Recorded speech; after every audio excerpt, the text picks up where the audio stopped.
May you protect and guard all with your power of kindness and compassion. Please continue to assist and enable us to fulfill our bodhisattva vows and to cultivate the means to realize the truth for ourselves.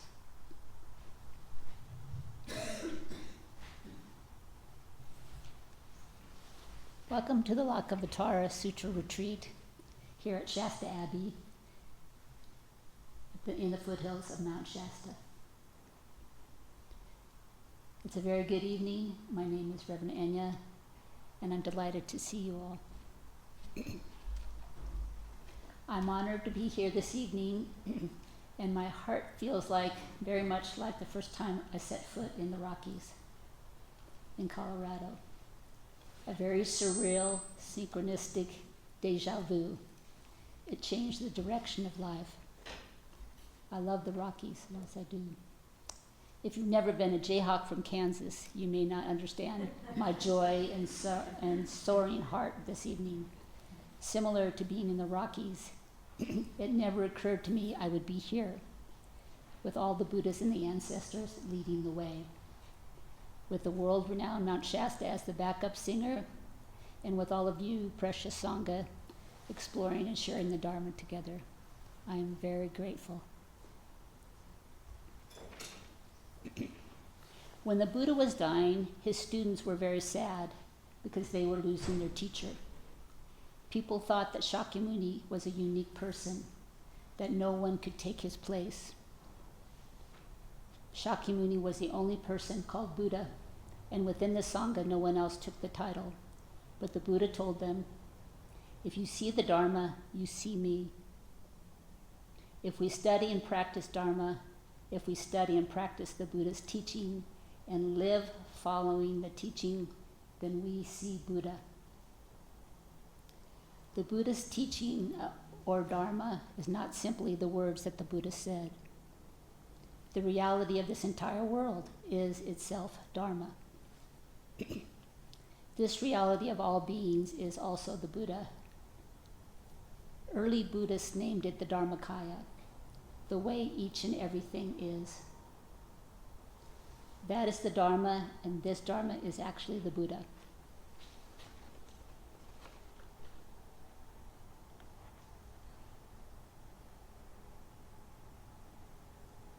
When we awaken to this reality, we meet the Buddha, even though Shakyamuni's physical body died 25+ years ago in India.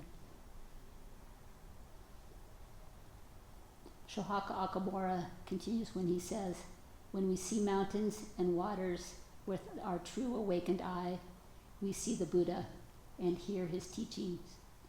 And that is our sutra, mountains and waters. As the sutra are not objects we need to study. We are part of the mountains and the water. So thank you for being here. I appreciate the effort, the resources, and the intention it requires to get here and to get back home again safely. I know there are many that are with us within spirit and also realize that how helpful Zoom technology is and its capacity to be in one location and participate in another. However, I also know my current capacity for interfacing with technology, and trust listening to the talks online will be helpful to all. I appreciate you and thank you for your understanding.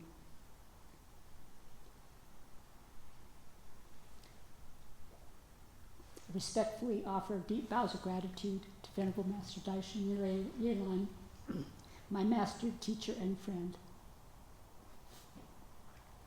This retreat would not be possible for me without his consistent presence and compassionate example of a simple monk in my daily life for over 3 decades and lifetimes before that. Thank you, Venerable. I offer the merit of this retreat to you and all things universally.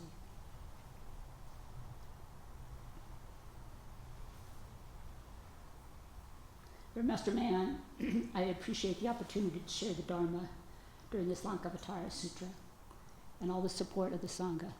It is essential. We're all together, and I can't tell you how much I appreciate it. vows of gratitude to Red Pine and his publisher, Counterpoint, for their permission to use the Lankavatara Sutra during this retreat. To D.T. Suzuki, especially his book published in 1930 by Rutledge and Keegan Paul, titled Studies in the Lankavatara Sutra.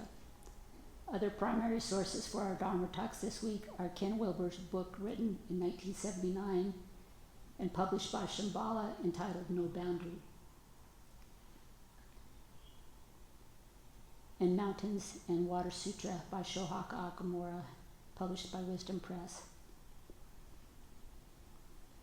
Of course, there are many other influences at work here, and I am grateful for the Buddhas and ancestors. Generous continuity. Thank you to Venerable Chang Chi, our Dharma drum friend. Without your compassionate catalyst, or in other words, a spiritual spark, it's highly unlikely I would have had the courage to say yes to do this opportunity. So I extend him a great deal of gratitude. So now, our starting point is here, with the profound Lankavatara Sutra as our focus and our daily lives as the vehicle of change. Red Pine's translation of the Lankavatara Sutra has 303 pages. Chuck block packed full. What an incredible accomplishment and gift to all of us. According to D.T. Suzuki, the Lanka is one of the most important texts in Mahayana Buddhism, in which all of its principal tenets are presented, including the teachings of Zen. My intention is not a line-by-line commentary of the Lankavatara Sutra, rather an exploration of some of the key teachings.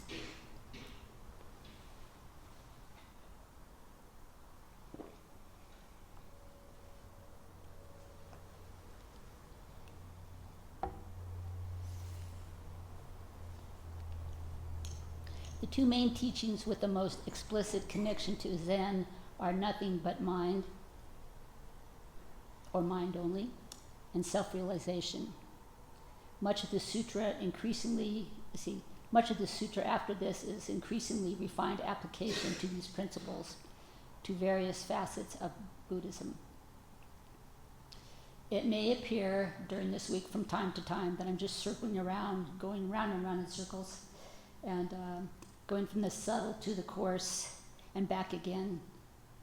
And we actually are departing from a starting point, the Lanka, but when we return, it's with a deeper understanding. If you haven't already, I suggest everyone read the introductory chapter, the translator's preface.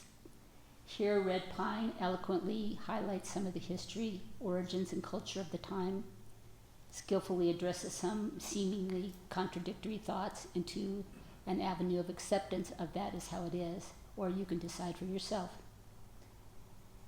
I am incredibly grateful for Red Pine's footnotes and his sense of humor.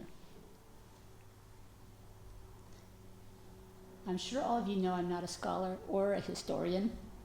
Rather, I'm experiencing, creating life, this precious life, moment by moment, as a sincere practitioner, just like all of you. I'm having the time of my life, learning a lot, and at this moment I'm quite humbled because I lack wisdom and understanding and recognize shortcomings in my practice. This is not a problem. It's actually a gift of many opportunities. When I began to study Great Master Dogen's Shobogenzo, I wrote down a response from Gudo Nishirama when he was asked the question, is it important to understand everything you read? And his response was, no. Reading the Shobogenzo is like looking at a picture. Some parts stick out and make an impression, while other parts don't, but it is good just to read it anyway. This is solid advice for the Lanka.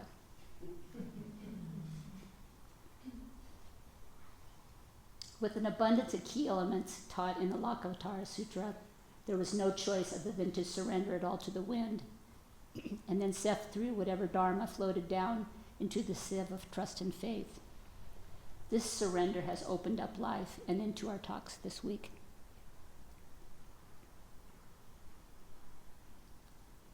Well, let's all take a deep breath. At least I'm going to. Relax and empty out.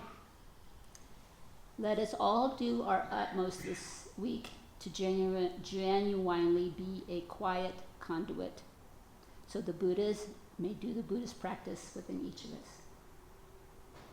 May your diligent efforts be fun and focused, and I trust we will all have a meaningful week together.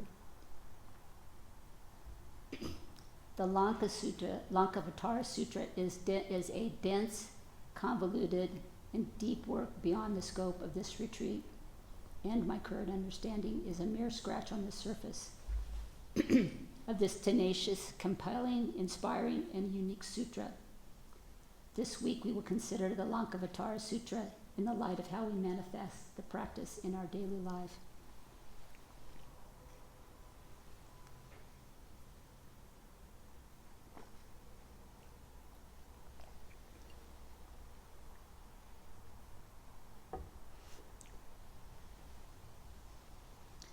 The heart of this retreat is concisely expressed in the introduction of the Lanka, when Red Pine says it's the difference between a cup of tea, the teachings, and tasting the tea, the practice. It is not sufficient to have the cup of tea in your hand. You must taste the tea. The Buddha expresses this teaching by describing the world we think of as real as nothing but the perception of our own mind.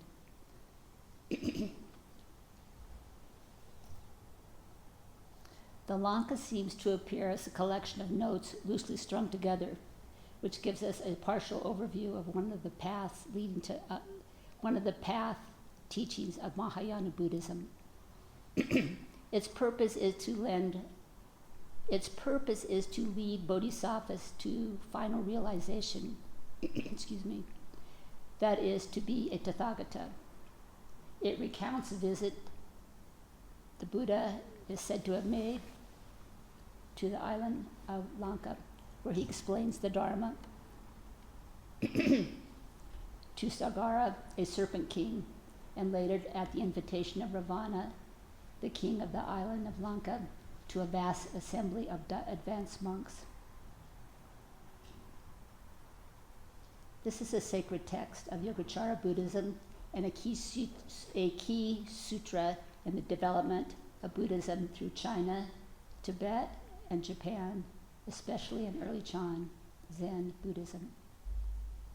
Bodhidharma, the legendary first patriarch of Chan in China, was considered a master of the sutra to the extent that early Chan, you know what I mean, was referred to as the Lankavatara, or the Lanka school. Basically, the teaching of the Lanka is similar to the approach used by later Zen masters who offered their disciples a cup of tea, then asked them to taste the tea. The cup of tea in this case is the Buddha's teaching that traces the universe of our own awareness, be it mundane or metaphysical, back to our mind. This is the cup of tea into which this sutra is poured. The Buddha expresses this teaching by describing the world we think of as real, as nothing but the perceptions of our own mind. By this, he does not mean that the mind sees or that something is seen by the mind. For any subject or object would be yet another projection of the mind. He simply means that whatever we see or think or feel is our own mind. He simply means that whatever we see or think or feel is our own mind. Having put this cup of tea in our hands, the Buddha then asks us to taste the tea, to experience our own minds for ourselves.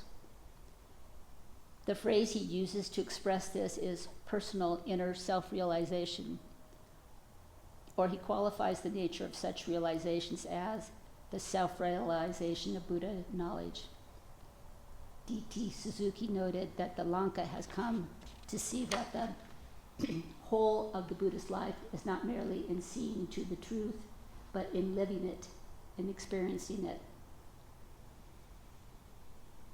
Bodhidharma, our 28th ancestor, chose Weiko as his Dharma heir and handed him the copy of the Lanka and told him everything he needed to know was in this book.